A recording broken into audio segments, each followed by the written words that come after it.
talking about the great kids in our program, we have some really good kids in our program coming back. I would say kids that are going to be up for the Hall of Fame banquet here in the next decade. We've got a lot of kids that are that type of quality kids that are coming back in our program here.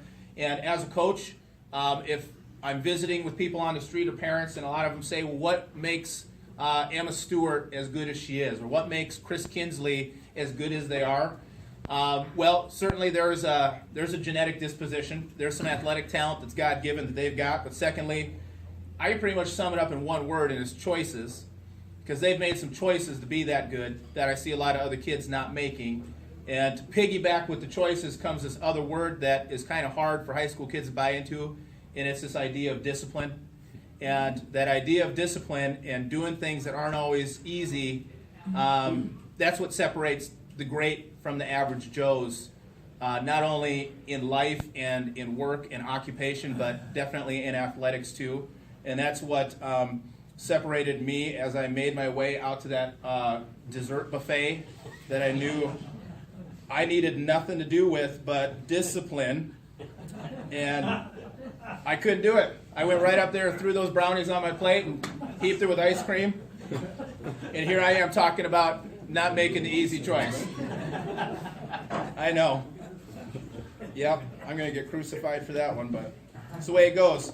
Our team's coming back. Last year, our girls' track team was 4th place at the state meet, which was an incredible finish. If you'd have told me at the beginning of the year we'd be fighting for the podium, I'd say, yeah, we had a shot. But there was a lot of pieces of the puzzle that had to come together at the end of the year in order for that to happen. And in track and field, getting on the podium has become quite a feat. Number one, our podium's only 4 deep. We don't have an 8 deep podium. They only award to the top 4. And to get to the top 4, everybody knows now we're fighting the battle of can we beat Sioux Falls. If you'd look at through the track and field results the last 5 to 7 years, you would see a very clear distinction of Sioux Falls Lincoln, Sioux Falls Roosevelt, Sioux Falls Washington, Brandon Valley, and there's no question that we are definitely fighting a battle against the Sioux Falls schools. And why? Well, it's become a numbers game. It definitely has. We've got talented kids in our school, but we have 850, 870 talented kids in our school. And Sioux Falls Lincoln is walking around with 2,300 talented kids in their school. It's become a numbers game. When we show up to the state meet, we're bringing 40 of our best, and Sioux Falls Lincoln shows up with a bus load of 310 of their best. And it's gotten harder, but you know what? We've found a way to compete, and we still keep on finding ways to do it. So every year when people talk about is it realistic to win, it's getting harder. It's getting harder to, but we continue to find ways to be competitive even with the biggest schools, even in some of the hardest situations. Our boys last year finished 9th, which was pretty good for our boys team because I don't think that we were as talented a team as we've been in a lot of years past. In fact, we weren't. We had some young kids that were pretty talented, but they were young, and they were developing, and they were growing. And we had some upperclassmen that had a pretty good state meet, but you can't just have a few upperclassmen have a pretty good state meet to be real competitive. It's got to be a true team effort. As far as the season last year, speaking of one of our all-time track and field greats, Emma Stewart, she's back this year. She became our new school record holder in the long jump and triple jump. And if you look at her marks from last year, she's not just a good jumper. This is a girl that probably was putting up marks that would have been competitive at most Division II colleges. And she was doing this as a high school junior. This year, she's back. She's healthier. She's stronger. She's even hungrier than she was last year. And this is going to be a really exciting year for her. Now that she's got a taste of success, as a sophomore, she was a state champion and a runner-up. And there was nothing about that runner-up finish that she liked. Last year, she won both the events at the state meet. And I'll tell you right now, she'll be damned if anybody's going to take those 2 titles away from her as a senior. So she's very excited and ready to go here. But we've got a very talented Gazelle squad coming back. And if you were going to ask me, is this the year that our girls could win it? Well, I'll tell you they'll be competitive. whether that's 1 or whether that's 4, I think our girls are going to be somewhere in between there because we've got a lot of talent back on the girls' side and a great group of girls. A couple girls I just want to talk about really quick, and I know I can't talk about all of them, but a few girls that made a big impact on our team at state meet last year. Jaden Boomsma, and if you follow gymnastics at all this winter, Jaden was kind of a breakout competitor this year, had a great gymnastics season.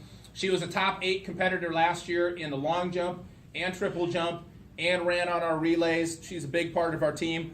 Kate Budig, who going into the state meet last year had the highest, she was tied for the highest high jump in the state going into the state meet. Now she didn't win it. She didn't have a great state meet, but she was one of the best high jumpers in the state. She's back this year. Lindsay Hale, who we talked about, she was an ESD champion, also was top 8 in long jump and triple jump. She's back. Maddie McClure, who held 2 times that were top 8 in the mile and 2 mile. Emma Stewart, who's 2-time state champion last year. Madison Tessier, who was a runner-up in the high hurdles and 8th place in the 300 hurdles, and she was a double ESD champ. She's back. Sophie Bisgard, who was a double ESD placer and 7th place at the state meet. She's back.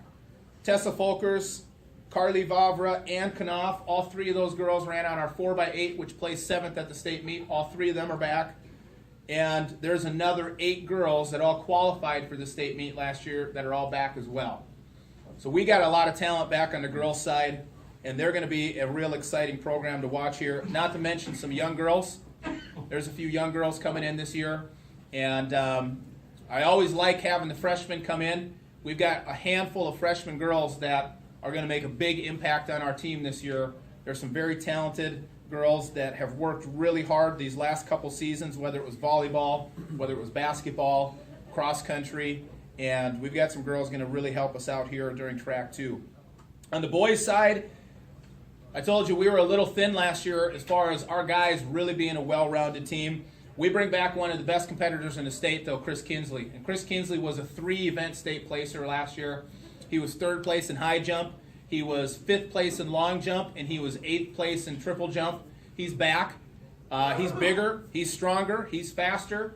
And we expect a lot of things out of Chris this year. And Chris is really excited about the finish he had last year, but he'd really like to see a couple of those finishes put him on the top of the podium. So we're going to have a great season with him. Jordan Payer's back, who was one of our top throwers last year. And then we've got a whole handful of younger guys that were big difference makers that needed a year of maturity. And now this year, I think we're going to see some big things out of a few of our younger guys. And that, once again, I can't name all of them here, but just a few guys last year that saw a lot of varsity action that are going to be big competitors for us this year. Rex Reichen, Ben Jurens, Ray Wormers, Dylan Line, Brady Skillenstead. And, you know, you don't have to have 20 guys show up and win the state meet, but we want to see enough guys to make our team competitive, at least at the ESD level, and at least be competitive at the state level as well. And I think we can do that with the guys that are coming back into our program here. Certainly, to be competitive at the state level, sprints has been one of our kind of weaker events the last few years. We haven't had, on the guys' side, I would say, as far as a true pure sprinter, I'd have to go back probably 7 to 8 years. I mean, it's been a long time since we've had a true male sprinter in our program that was a kind of a top ESD or at least a top 8 state guy. We just haven't had one. And there's some speed coming up in this freshman class, and hopefully somebody in the next couple years here will surprise us and be that guy. But it's all about relays too. You think about the amount of points you can score in the relay events. We did a really good job with that on the girls last year. And those will be a couple places we'll really look to try be better this year.